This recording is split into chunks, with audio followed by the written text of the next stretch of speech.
নমস্কার, ঘরকন্যা ডায়েরির আরেকটি নতুন পর্বে সকলকে স্বাগত জানাচ্ছি। আজ রাতে আমরা খিচুড়ি খাবো। আর খিচুড়ি রান্না করার জন্য প্রথমে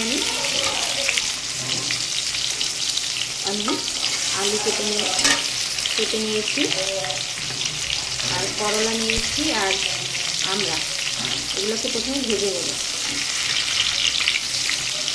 প্রেসার কুকারে রান্না করবো। আর এদিকে আতপ চাল, মুগ ডাল আর খেসারির ডাল ভিজিয়ে রেখেছিলাম। এবারে পরিষ্কার করে ধুয়ে নিয়েছি। প্রথমে এটাকে ভেজে নিচ্ছি।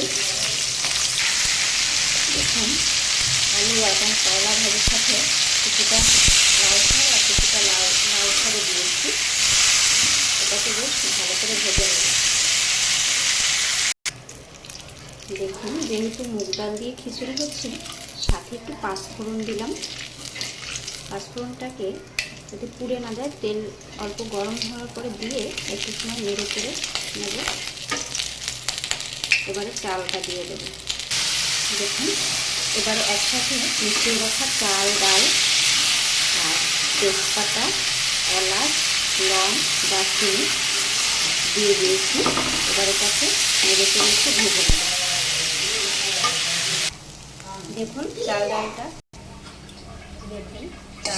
কিন্তু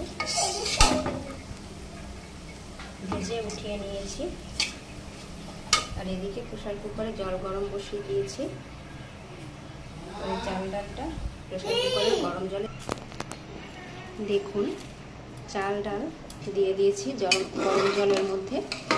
এবারে যে ভেজে রাখা সবজি শাক দিয়ে দেবো। যেহেতু লাল শাক দিয়েছি তাই সবজিটা একটু লাল হয়ে গেছে, কোনো ব্যাপার না।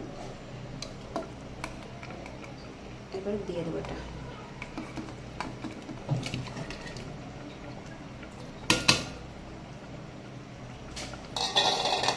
এবার ভালো করে নেড়ে চেড়ে মিশিয়ে দেবো। সাথে দুটো কাঁচা লঙ্কা দিয়েছি আস্ত।